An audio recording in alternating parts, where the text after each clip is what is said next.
Bier for his opening statement. Chairman Comer, Ranking Member Connolly, and distinguished members of the committee, thank you for the opportunity to testify. The Cato Institute's half-century of independent research demonstrates that people of all races, religions, and birthplaces can thrive in a free society. Liberty must be protected, both from over-intrusive government and from private violence. Unfortunately, the president's chaotic, indiscriminate deportation plan does the opposite.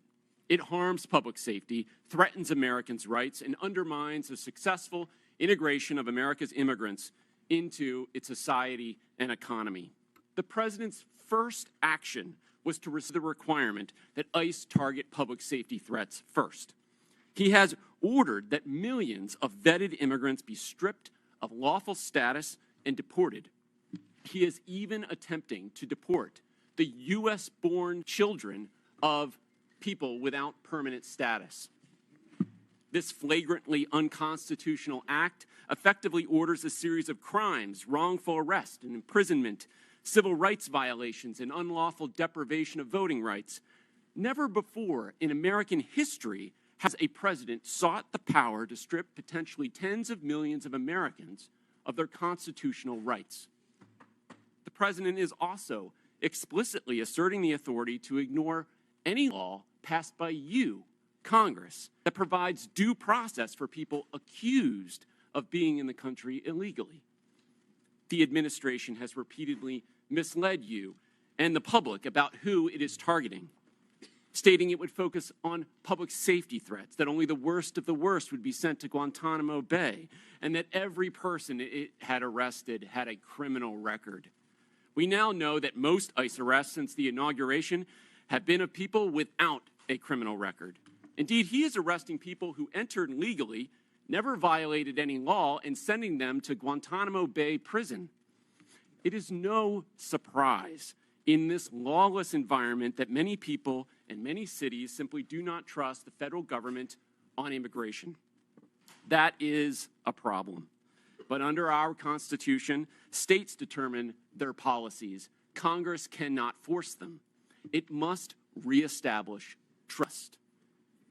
Unfortunately, some members of Congress want to force an indiscriminate policy of mass deportation on the entire country with no public safety focus.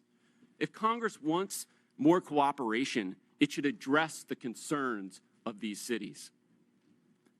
What Congress should do is reestablish trust. Indiscriminate mass deportation agenda is a far greater threat to public safety than any city policy. A mountain of empirical research shows that reasonable restrictions on ICE cooperation do not increase crime rates, and that immigrants lower crime rates. Immigrants, including illegal immigrants, commit crimes serious enough for them to be incarcerated at half the rate of U.S.-born Americans. Data from Texas shows that illegal immigrants are 36% less likely to commit and be convicted of murder. At least before this current mass deportation effort, immigrants were more likely to report crimes than U.S.-born Americans. Don't jeopardize that. Mass deportation is diverting law enforcement resources away from obtaining justice for victims. Indeed, it targets the victims. Sabotaging local economies and obliterating communities will not restore public safety. It will make us poor while increasing the crime rate and victimization rate for Americans. There is a better approach. We don't need chaos and disorder of illegal immigration or of mass deportation. Why don't people come legally?